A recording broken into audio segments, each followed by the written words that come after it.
જય શ્રી રામ, જય માતાજી. આજના મારા મિની બ્લોગમાં તમારું હાર્દિક સ્વાગત છે. ઓફિસે પોગીને થઈ ગયા પછી તો કારખાના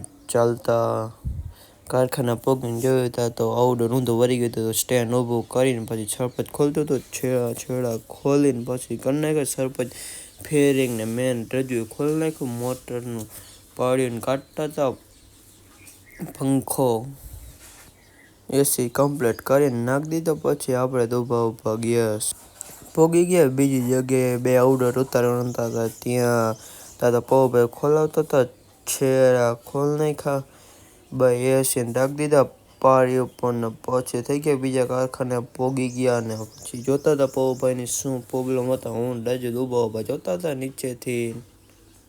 કામ પતાવીને થઈ ગયા પછી તો ઓફિસે ચાલતા ને પછી રહી ગયા રસ્તામાં ઊભા પૂરી શાક ગાંઠિયા લેવા દેવુભાઈના.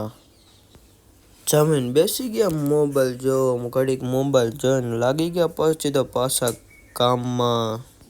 મોટરના પંખો નતો નીકળતો, પૌભાઈ મારી દીધો કાઠ ઉકાળવાનો સ્પ્રે તો પણ નતો ખુલતો.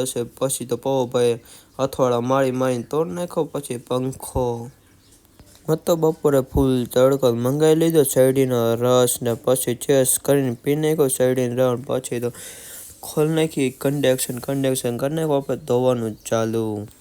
પૌભાઈની બેહાતા હતા કન્ડેક્શન ને પછી કરતા હતા સોલ્ડિંગ ને સરપંચ કરતો હતો કોપર પાઇપનું વણાક. આપણે તો પછી બેઠા જોતા હતા સરપંચ કેમ વણાક વાળતો હતો. તે થઈ ગઈ રાતના થઈ ગયા પછી તો ઘરે ચાલતા. આજનો મિની બ્લોગ પૂરો. જય શ્રી રામ, જય માતાજી.